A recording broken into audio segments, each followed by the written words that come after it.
Alhamdulillah dan katsiran thayyiban mubarakan fi kama yuhibbu rabbuna wa yarda. Asyhadu an la ilaha illallah wahdahu la syarika lah wa asyhadu anna Muhammadan abduhu wa rasuluh. Allahumma shalli ala Muhammad wa ala ali Muhammad. Alhamdulillahilladzi bi ni'matihi tatimmus shalihat. Kita bertemu kembali, kita bersyukur kepada Allah Subhanahu wa taala. Kita masih bisa melanjutkan rangkaian amalan ibadah ya, dari satu amalan ibadah yang lain berpindah ke amalan ibadah yang lain yang tentunya ini ibadah yang sangat mulia, yaitu adalah menuntut ilmu.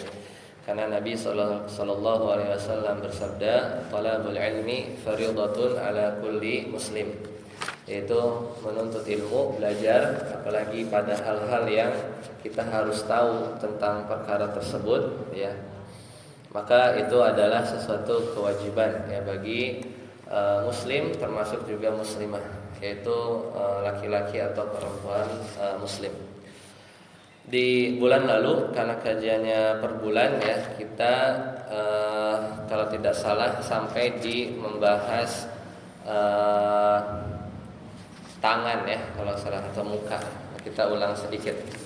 Ya, jadi kita masih di bab taharah, tepatnya di pembahasan wudu, dan kita sudah berulang kali membahas tentang apa yang wajib kita basuh ya atau cuci dari anggota wudu yang wajib. Nah, kemudian anggota-anggota wudu yang lain yang biasa kita lakukan ketika kita wudu itu ada versi lengkapnya. Sebagaimana di bulan lalu kita sampaikan, yaitu hadis dari Humran Maula Utsman. Jadi yang biasa kita lakukan biasanya versi lengkapnya. Namun tentunya kita harus belajar juga ya apa yang wajib ya ketika kita mendapati kondisi-kondisi yang sulit, entah itu sulit dari sisi keadaan ya, sempitnya waktu, atau bisa jadi tidak ada air ya. Maka kita tidak perlu ya banyak-banyak menggunakan air, tetapi kita tetap bisa melakukan wudu yang sah. Nah, kemarin mulai dari berniat ya, kemudian membaca bismillah, itu bagian dari sunnah. Kemudian mencuci tangan 3 kali ya, hingga pergelangan, biasa kita lakukan ya, cuci tangan, apalagi bangun tidur ya, karena kita nggak tahu tangan kita itu semalam dia bermalam di mana ya, apa dia pegang sesuatu yang di sana ada najis atau tidak. Kemudian kemudian berkumur-kumur. Nah, berkumur-kumur ini kemarin sudah dijelaskan juga sambil istinsyak. Istinsyak ini adalah menghirup air ke dalam hidung, tapi tidak terlalu dalam. Kalau terlalu dalam sakit ya. Jadi menghirup air sedikit ya. Ini beda dengan nanti cuci hidung ya, tapi berkumur-kumur, di mana dalam cidukan kita sekaligus kita ambil air dari sisi mulut dan juga kita hirup dari sisi hidung. Itu namanya istinsyak. Terus airnya dikemanain? Dibuang juga, namanya istinsar. Itu dilepaskan, airnya kita buang. Jadi itu cara yang sesuai dengan sunnah Nabi Sallallahu Alaihi Wasallam. Nah, ketika itu baru kita membasuh wajah, dan ini hukumnya wajib ya, justru ini, yaitu yang bagian yang kalau tadi tuh mukadimahnya, tapi itu sunnah juga, kita dapat pahala, biasa kita lakukan. Nah, di sisi membasuh wajah ini adalah yang wajib. Kemarin sudah kita sebutkan juga bahwasanya wajah itu adalah sesuai namanya, wal wajhu fil lughah, wajah itu secara bahasa adalah ma'khudun minal muwajahah, diambil dari kata muwajahah, yaitu apa yang kelihatan. Apa yang kelihatan. Kalau ditarik sisi horizontal, itu dari telinga kanan ke telinga kiri yang kelihatan, yaitu apa yang kalau kita ngaca di cermin, maka itulah wajah. Itu yang harus dibasuh. Kemudian dari sisi vertikal, dari atas ke bawah, yaitu dari tempat tumbuhnya rambut sampai dagu kita. Kalau botak di mana? Ya, pada umumnya rambut di mana? Disitulah titik muka. Karena kalau sudah kesini kan udah nggak kelihatan di kaca kan, sudah tidak kelihatan di kaca. Itu sesuai dengan definisi wajah. Nah, di basuhan wajah ada beberapa sunnah. Itu yang diantaranya adalah Kalau kita punya jenggot, kita disunahkan oleh Nabi sallallahu alaihi wasallam untuk menyela-nyela jenggot, ya. Kalau tidak ada, maka kita cukupkan ya membasuh muka itu sampai dagu, ya, sampai dagu. Itu yang disunahkan atau diwajibkan oleh Nabi sallallahu alaihi wasallam, karena itu adalah bagian yang wajib, sebagaimana surat Al-Maidah yang waktu itu kita bahas di 2 bulan yang lalu. Nah, kemudian selanjutnya adalah membasuh kedua tangan, yaitu dalilnya wa aidikum ilal marafiqi, yaitu wa aidikum ilal marafiqi, itu membasuh tangan ya sampai ke siku. Meskipun di awal sudah cuci tangan, tetap harus dialirkan ya dari ujung jari-jari kita, dari ulang sampai ke siku. Siku amannya masuk, ya, amannya masuk.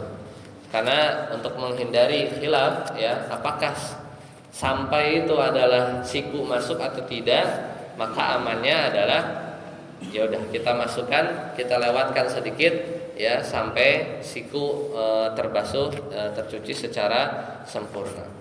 Ya.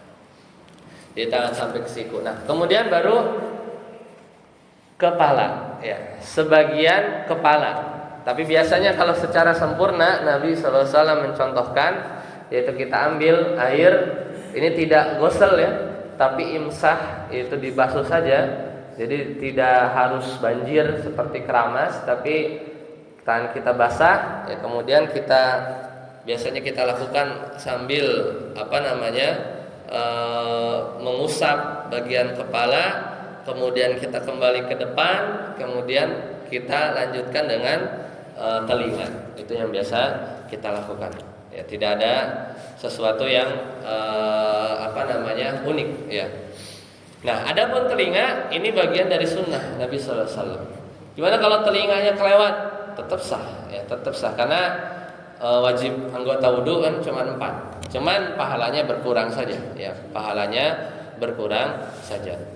Nah, apa dalil kita menyatukan antara basuhan dari kepala sampai ke telinga? Yaitu sesuai hadis Nabi sallallahu alaihi wasallam dari Abdullah ibn Amr. Kata beliau, an Abdullah ibn Amr fi sifati wudu'i qala, dalam mensifati wudunya Nabi sallallahu alaihi wasallam, yaitu di penggalan hadisnya, kata beliau, summa masaha bi ra'sihi, kemudian dia mengusap kepalanya, wa adkhala isba'aihi sabahatain, setelah dia usap kepala, kemudian dia masukkan 2 jari sabahatain, 2 jari telunjuk beliau, ya, 2 jari telunjuk beliau kemana? Fi udhunaihi, kepada 2 telinganya. Ini mensifati siapa?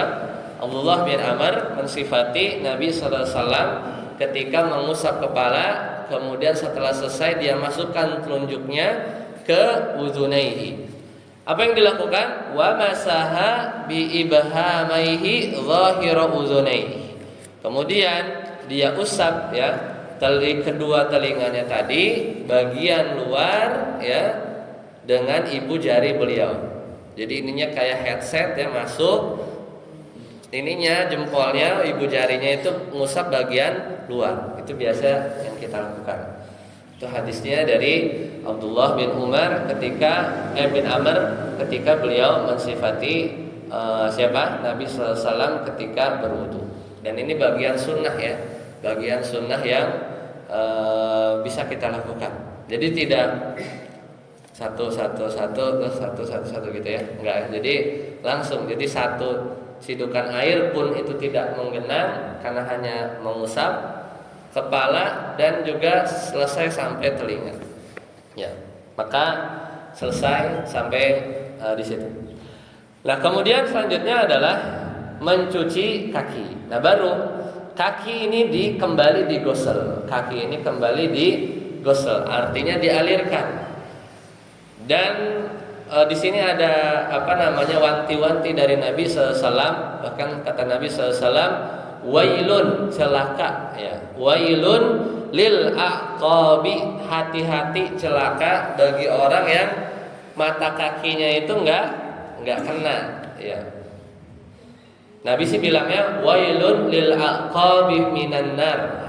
Celaka bagi orang yang tumit ya, tumit kemudian mata kaki ya, itu juga tidak tergosel, artinya tidak teralirkan air. Makanya kalau kita berwudu di bawah keran itu aman ya, karena mengalirnya kelihatan. Jangan sampai ya karena kita mungkin asal atau buru-buru air keluar banyak, tumit masih kering atau mata kaki juga masih kering. Nah itu jangan sampai kita melewatkan bagian-bagian yang bahkan Nabi SAW itu mewanti-wanti. Hadisnya sama, yaitu dari Abdullah bin Amr. Kata beliau, takhallafan Nabiyyu sallallahu alaihi wasallam. Rasulullah itu sempat ketinggalan. Ya, anna fi safratin. Jadi Nabi itu pernah ketinggalan di sebuah safar dari rombongan kami, kata Abdullah bin Amr. Fa adrakana wa qad arhaqana al-asra. Kemudian beliau nyusul kami dan kami menunda salat asar. Faja'alna natawaddau, maka kemudian kami berwudu, wa namsahu ala arjulina, kemudian kami membasuh kaki-kaki kami. Fanada, ingat tadi gimana? Sahabat salah. Beliau hanya membasuh kaki-kaki kami. Fanamsahu bi arjulina, kata Abdullah bin Amr, kami hanya basuh kaki-kaki kami. Kemudian apa yang terjadi? Fanada, kemudian Nabi SAW teriak. Fanada bi'a'la sautihi. Kemudian Nabi SAW menyeru dengan suara yang keras sambil berbicara, wailun, celaka, lil aqabi, ya. Hati celaka tumit-tumit kalian minan nar marratain, 2 kali. Jadi kurang lebih Nabi teriak. Nabi kan ketinggalan nih di belakang. Akhirnya sahabat udah mulai duduk siap-siap di depan mau salat asar. Dari jauh ya. Nabi bilang wailun lil aqabi minan nar marratain. Celaka tumit-tumit kalian, atau hati-hati tumit-tumit kalian ya, mata kaki kalian dari api neraka. Jagalah ya tumit dan mata kaki kalian dari api neraka. Maksudnya apa? Jangan lupa itu tergosol ya, teralirkan oleh air sampai 2 kali, au salasan, atau 3 kali. Hadis diriwayatkan oleh Imam Bukhari. Ya, maka batasannya adalah ketika kita ya bagian kaki kita basuh, itu batasannya adalah sampai mata kaki. Jadi hati-hati jangan sampai tumitnya kering. Bahkan masih kotor misalnya ya. Kotor bisa jadi mungkin nggak hilang, tapi yang penting teralirkan. Karena kotor itu lain cerita ya. Karena sudah teralirkan air, mungkin kurang karena mungkin habis blok gitu ya. Ya karena tanah itu kan aslinya suci ya. Cuman kalau terlihat jelas bahwa situ ada kotoran atau sesuatu yang najis, harus dihilangkan dahulu sebelum kita berwudu. Ya. Baik, itu bagian-bagian yang biasa kita lakukan ketika bersuci. Baik, sampai sini ada pertanyaan sebelum kita lanjut, silakan. Kalau ada yang mau ditanyakan.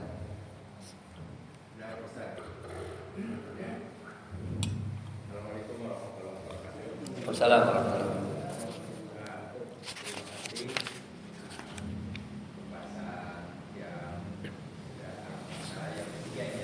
Ya, yang ketiga.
Waalaikumsalam warahmatullahi wabarakatuh.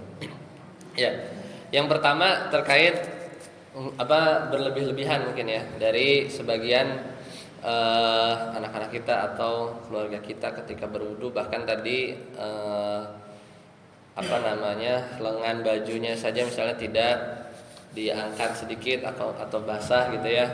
Ya maka itu kita usahakan bahwasanya pertama diajarkan kadar minimal dulu bahwa wudu itu sah, sebagaimana di surat Al-Maidah yang sempat kita bahas. Nah kemudian baru bagus juga sebenarnya, nggak tahu ya, saya ada poster wudu sebenarnya ya di area-area yang memang di situ tempat wudu. Apalagi memang ada waktu di mana untuk mengedukasi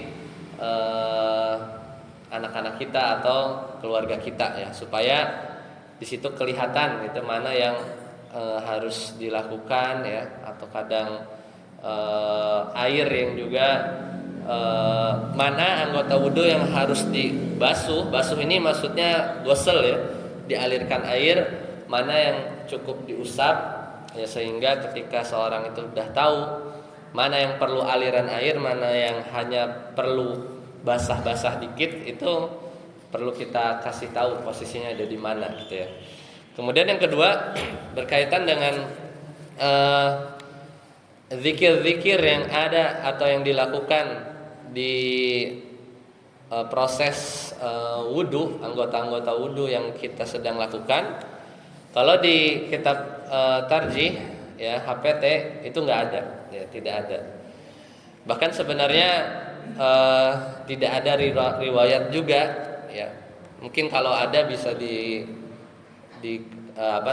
hadis ya, hadis dari Nabi SAW bisa dikasih tahu ada di hadis mana gitu ya. Sejauh ini kalau kita mengacu kepada HPT tidak ada ya untuk di anggota-anggota wudu yang biasa kita baca gitu ya. Tapi mungkin ada di kitab-kitab yang lain ya, misalnya di mazhab, saya rasa juga di mazhab Syafi'i juga perlu dicek apakah ada atau tidak ya, perlu dicek lagi. Cuman kalau di yang sedang kita kaji itu salah satunya di HPT ya, jilid pertama, itu tidak ada kecuali di awal yaitu bismillah, dan nanti di poin ke-22 yaitu 23 kalau di kitab HPT, yaitu doa setelah wudu, yaitu asyhadu alla ilaha illallah wahdahu la syarikalah wa asyhadu anna muhammadan abduhu wa rasuluh, sampai situ saja kalau di HPT ya. Kalau di HPT kemudian babnya berganti dengan pembahasan tentang mengusap khuf ya, mengusap khuf. Seperti itu jawabannya. Jadi tidak ada. Dan kalau nggak salah menyambung dari pertanyaan sebelumnya siapa gitu, yang kalau gimana kita di hammam, di toilet. Nah itu malah agak susah ya. Kadang kita ngakalinya bismillah sebelum masuk hammam. Hammam itu yang ada buat BAB-nya. Kalau kan ada yang kamar mandi nggak ada buat BAB, hanya shower saja, itu nggak jadi masalah. Tapi kalau yang ada hammam, dikhawatirkan kita mengucapkan lafaz-lafaz Allah ya, yang tidak pada tempatnya. Maka diakalinya itu sebelum masuk bismillah, baca doa kamar mandi ya, karena hammam, wudu, nggak banyak ngomong, urutan tertib. Kemudian keluar baru asyhadu alla ilaha illallah atau ghufranaka, keluar kamar mandi dulu ghufranaka, kemudian baru doa setelah wudu gitu kan. Apalagi yang seperti itu, misalkan ada pun nggak wajib. Saya yakin nggak wajib. Misalkan ada ya, saya belum ketemu ya. Misalkan ada pun itu nggak wajib ya, karena nggak mungkin wajib, mustahil ya, mustahil. Karena zikir-zikir tersebut kalau ada itu pun. Tapi sependek pengetahuan saya tidak ada zikir-zikir yang dibaca ketika kita bahas anggota wudu ya. Wallahu a'lam bishawab. Di HPT tidak ada.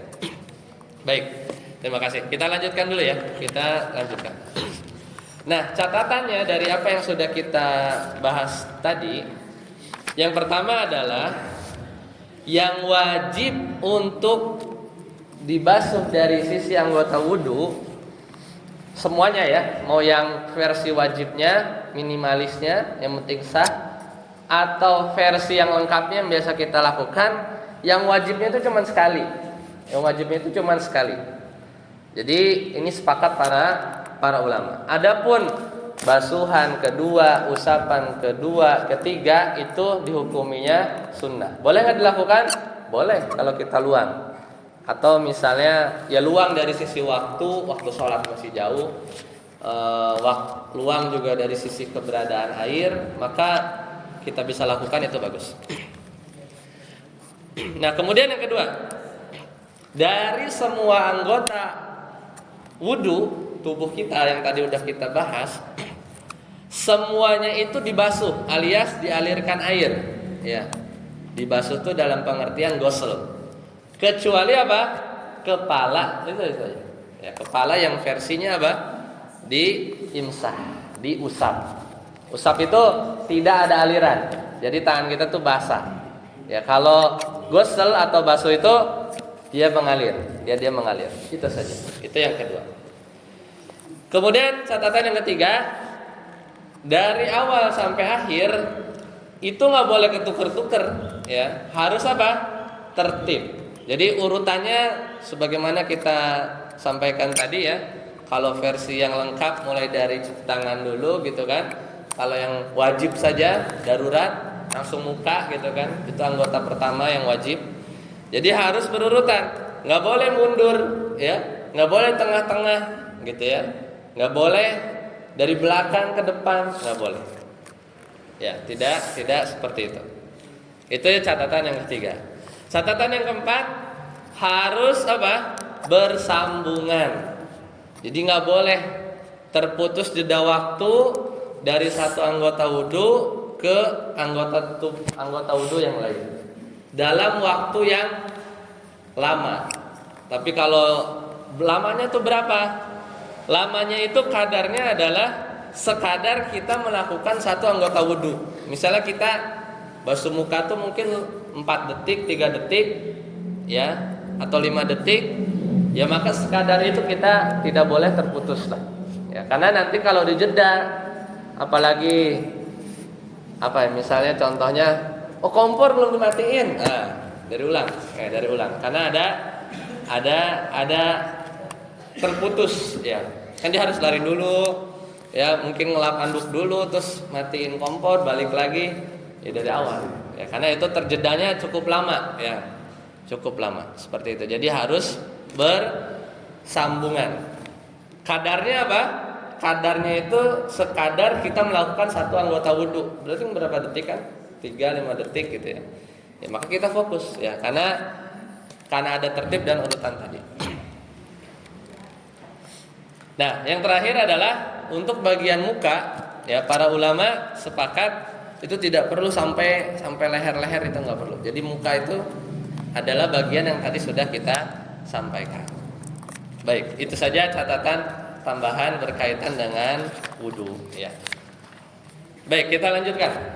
Kita kalau lihat di HPT, bab selanjutnya adalah mashul khuffain. Ini jarang, tapi ya memang harus dibahas.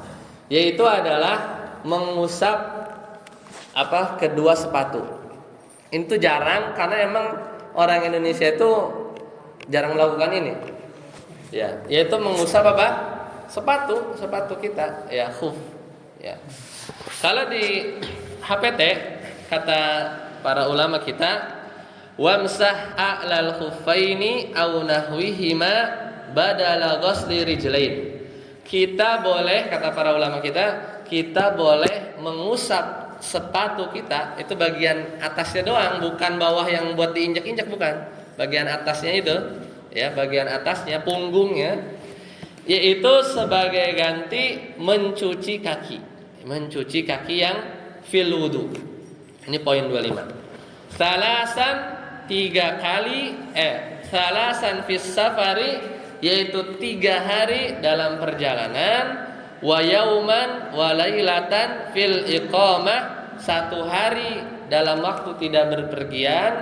ma lam takhla'huma wa kana lubsuhuma ala tuhrin. Selama tidak membuka sepatu dan ketika kita memakai sepatunya dalam keadaan suci. Kita perlu penjelasan. Oh, di HPT segitu doang. Di HPT itu cuman segitu aja. Jadi di HPT disebutkan boleh mengusap sepatu ya, khuf atasnya sebagai ganti apa? Sebagai ganti cuci kaki ketika wudhu. Berapa lama? 3 hari kalau safar, 1 hari kalau nggak safar. Sebenarnya kita boleh. Dengan syarat apa? Dengan syarat tidak buka sepatunya, ya. Tidak buka sepatunya kalau 3 hari ya 3 hari, kalau 1 hari ya tadi 1 hari. Dan syarat kedua, pas kita masukin kaki pertama kali di sepatu, kita udah wudhu dulu. Nah, itu syariat yang kayaknya nggak ada di agama lain mengatur demikian. Sampai sepatu aja tuh ada caranya, ya, untuk meringankan anggota kita wudhu. Nah, sekarang baru kita agak detailkan sedikit. Ya. Yaitu tentang khuf. Pertama, khuf di sini adalah sepatu, syarat khufnya itu harus yang menutup mata kaki. Berarti kayak sendal, sepatu sendal itu nggak bisa. Karena syaratnya dia tuh harus nutup mata kaki. Nah, kemudian tadi cara pakainya gimana? Ketika kita pakai sepatu itu, kita udah wudhu dulu. Berarti kalau udah wudhu, kita wudhu lengkap, versi normal sampai kaki. Kaki udah dibasuh biasa kayak wudhu, pakai kaos kaki, pakai sepatu, jalan lah misalnya pergi safar, umroh gitu misalnya. Udah tuh tiba waktu zuhur, ya kita wudhu misalnya di pesawat, bawa botol spray, boleh nggak? Boleh. Asalkan tadi cara makainya, kalau bagian gosel kita spray banyak sampai genang, baru kita alirin. Kalau di pesawat-pesawat yang ada tempat wudhunya, itu mending wudhu ya di toiletnya atau di kamar mandinya. Tapi kalau enggak, ya mau nggak mau di kursi. Sebelum kita milih tayamum, kita ambil kain, kita wudhu di situ, muka semuanya. Ya, anggota yang wajib misalkan kita hanya perlu yang wajib. Nah, pas bagian kaki, ya udah kita ambil air, kita usap itu bagian atasnya saja, selesai. Kita sudah boleh melakukan sholat, wudunya sah. Asalkan apa? Pas makainya tadi kita dalam kondisi suci, dan kalau kita lepas, ya udah dari awal lagi, tidak bisa kita lepas kemudian kita masukin lagi, nggak bisa. Nah, itu bagian dari syariat kita yang kalau kita pikir-pikir dulu ya, di zaman para sahabat Nabi SAW itu sangat membantu karena perjalanan mereka itu kan sekian hari gitu kan, dan sepatu mereka nggak dicopot. Dan dulu sholat juga masih menggunakan khuf. Oh, kita kan enggak ya. Di jalan banyak masjid, pinggir jalan, kemudian masuk juga sepatu ya dilepas, ya wudhu aja ya. Makanya jarang di kita di Indonesia melakukan hal demikian. Tapi kalau kita melakukan perjalanan, ya kita tahu bab ini, itu sebenarnya memudahkan ya. Mungkin kita nggak biasa aja, mungkin tidak biasa saja. Karena kita pun pas sholat buka sepatu masalahnya, mau di perjalanan manapun. Kecuali tadi kalau masih di atas pesawat, ya gimana, buka sepatu dulu, kaos kaki dulu, ntar becek ke kabin pesawat kan repot kan? Ya udah. Kecuali ada pesawat-pesawat yang ada memang tempat sholatnya, misalnya di Saudi Airlines itu di belakang ada seat kosong yang kursinya dicopot, itu bisa buat sholat, lain cerita. Cuman kalau pesawat-pesawat yang mungkin negara-negara bukan Islam, misalnya India, kan banyak juga kan pesawat-pesawat promo yang kalau umroh, itu susah. Nah, maka kita bisa lakukan amalan ini. Dan ini membantu. Nah, itu bab di HPT Syar'i ada namanya bab mengusap khuf. Ya, mengusap khuf. Dengan syarat apa? Makainya wudhu dulu bener. Udah pakai sepatunya nggak dilepas-lepas dan nutup mata kaki. Udah wudhu biasa pas bagian kaki. Nah, ada syariat apa? mengusap khuf. Kenapa ini dibahas? Bahkan bab ini masuk di bab akidah. Kalau di buku-buku ulama. Kenapa? Karena orang-orang Syiah itu nggak mau ya mengamalkan ini, tidak menganggap bab ini. Makanya sampai-sampai bab yang simpel ini ditaruh di bab akidah untuk membedakan antara Ahlus Sunnah wal Jamaah dengan Syiah. Karena bagi mereka khuf itu nggak ada syariat ini. Dan bahkan kata Ali bin Abi Thalib, kalau seandainya kita beragama Islam itu dengan semata-mata akal, niscaya yang diusap itu bagian bawahnya, bukan bagian punggungnya. Karena yang injek-injek tanah itu adalah bawahnya yang diusap. Tapi Nabi SAW itu menganjurkan yang diusap itu adalah atasnya. Diusap aja kayak nyemir. Ya, gimana sih sepatu kena debu terus tangan kita basah kan, langsung kinclong kan? Nah kayak gitulah kira-kira ya. Cukup mengusap khuf saja. Boleh dicoba, cuman rasanya juga aneh ya mungkin buat kita ya, karena kita jarang melakukan ini. Cuman kalau orang-orang gurun kolega-kolega kerja mungkin yang punya teman kerjanya orang Middle East ya, mungkin dia kalau ke kantor pakai gamis gitu ya, dulunya dia ya pakai sepatu dia ya, pakai sepatu gitu. Atau kita lagi di mana gitu ya, di sholat kok begitu ya, maksudnya digosok aja ke sepatunya, kayak aneh buat orang Indonesia karena kita nggak biasa. Ya selesai.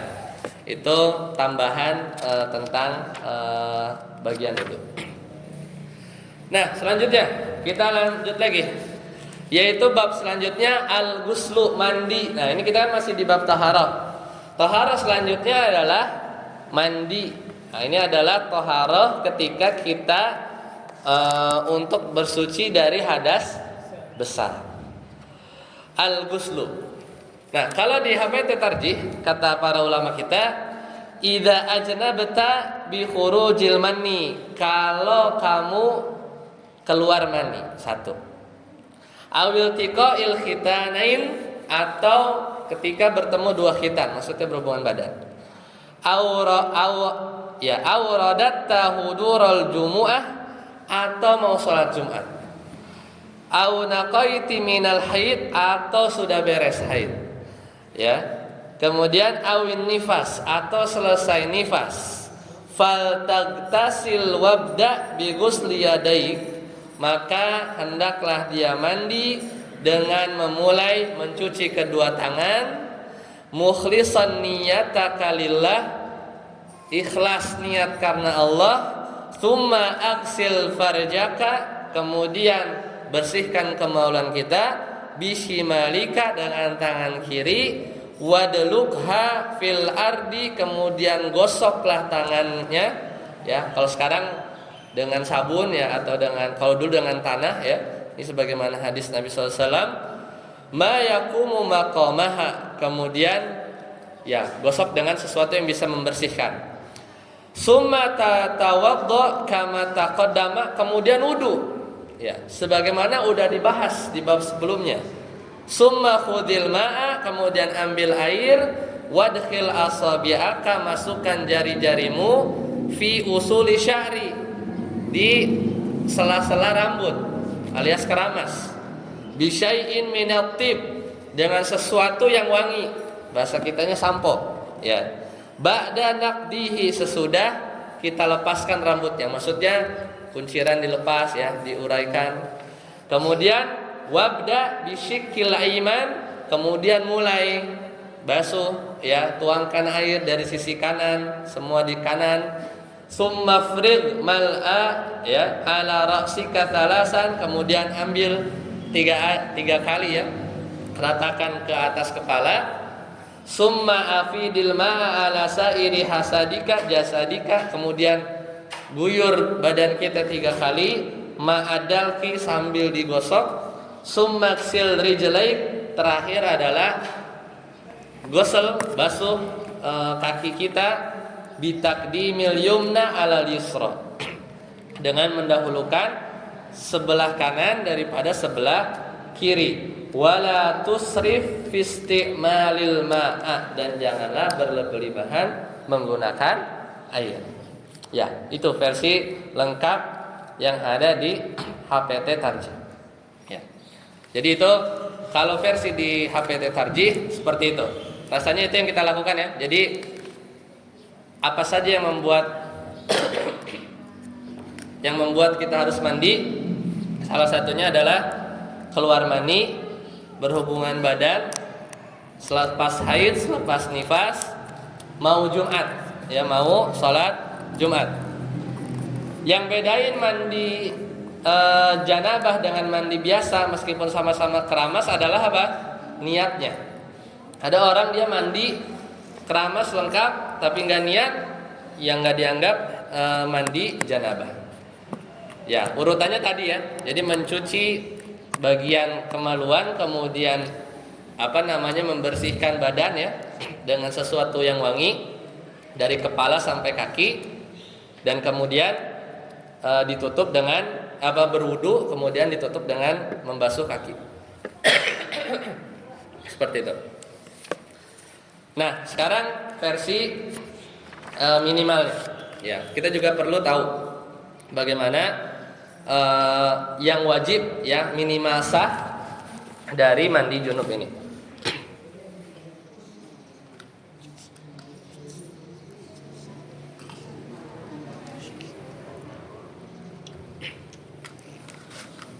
Rukunnya cuma 2. Yang pertama adalah niat.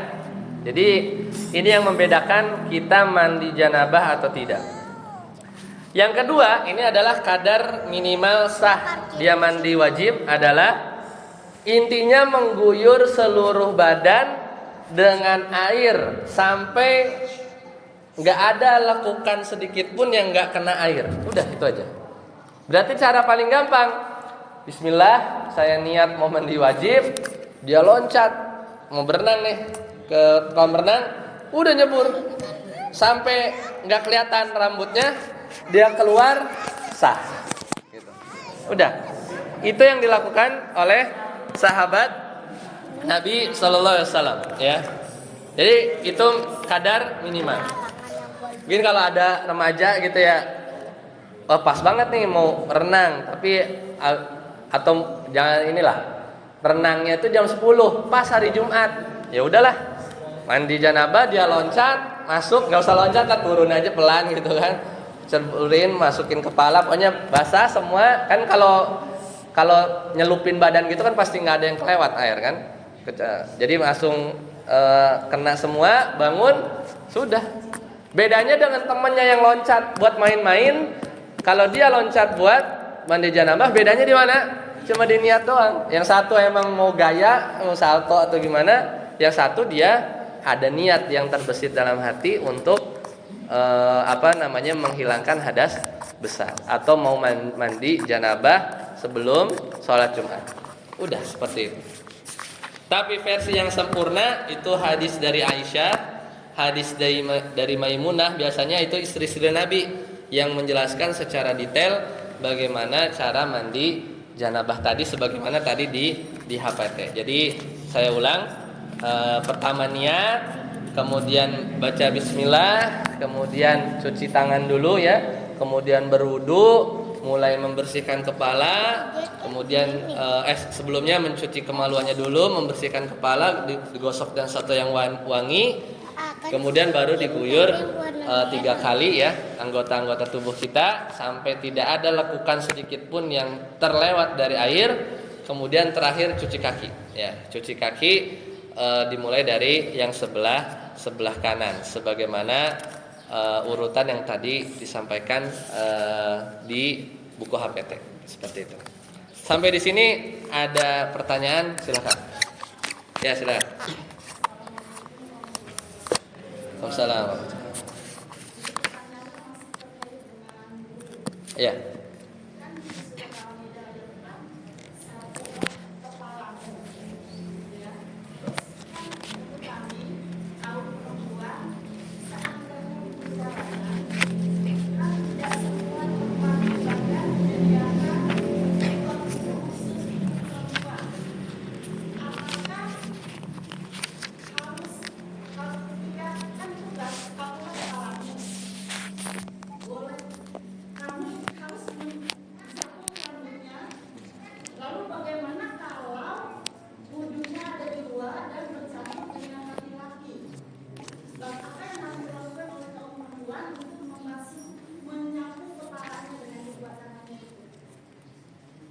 Ya, baik. Terima kasih. Ya, tadi kelewat ya. Jadi apa namanya? Kalau mendapat tempat wudhu yang memang tertutup, maka itu tidak ada masalah dan kita melakukan yang utama ya, yang melakukan yang utama. Tapi kalau misalnya apa namanya di kondisi-kondisi tadi ya terbuka tempatnya, maka boleh ya, dibolehkan kita mengusap sebagian dari apa namanya bagian kerudung kita gitu ya. Atau kadang-kala bagian kepala itu nggak mesti semuanya tadi lengkap 100% gitu ya. Jadi hanya bagian depan mungkin hanya dibuka sedikit gitu ya. Kemudian tangan kita yang basah ini masuk, itu maka kadarnya cukup ya, kadarnya cukup dan itu jika bisa dilakukan lebih baik. Ya karena nanti ini babnya juga seperti kondisi apa namanya mengusap jabirah, yaitu perban atau semisalnya. Ada anggota-anggota wudhu yang diperban ya karena sakit atau satu hal. Maka jabirah itu aslinya perban yang buat ngebalut apa namanya tulang yang patah ya. Dan itu posisinya ada di anggota wudhu. Maka bagaimana? Maka ini diusap bagian si jabirahnya itu, yaitu bagian perbannya ya, bagian perban. Sama juga ketika anggota mandi ya, anggota mandi yang tertutup perban itu juga hendaknya diusap ya, hendaknya diusap. Dan tata caranya ya tadi tidak perlu digosok seperti itu. Wallahu a'lam bishawab. Semoga menjawab. Silakan, ada pertanyaan lagi?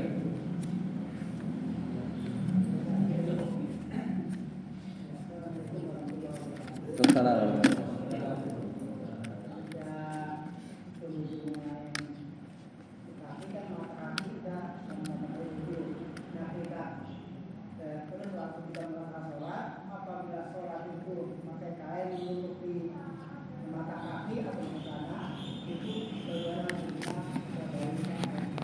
Ya, itu dua hal yang berbeda ya. Pertama, mata kaki sebagai batasan untuk apa namanya kita wudhu itu memang bagian yang mesti dibasuh. Nah kemudian ketika kita melakukan sholat atau misalnya menggunakan izar ya, izar itu sarung ya, atau semisalnya ya hendaknya lebih aman ya, lebih aman minimal pas ya, minimal pas di mata kaki ya, agar terhindar dari khilaf para ulama bahwasanya kain atau apapun itu baik dia lakukan dengan niat sombong atau enggak. Kalau dulu memang raja-raja itu ketika dia mengelurkan kain-kainnya biasanya untuk sombong. Cuman kalau kita kan mungkin melorot gitu ya, melorot atau yang semisalnya. Ya, ada hadis larangan terhadap hal tersebut, maka yang lebih aman untuk keluar dari khilaf minimal ya kita semata kaki. Ya. Untuk sholat ya itu kita melakukannya demikian seperti itu. Wallahu a'lam. Ada lagi? Silakan.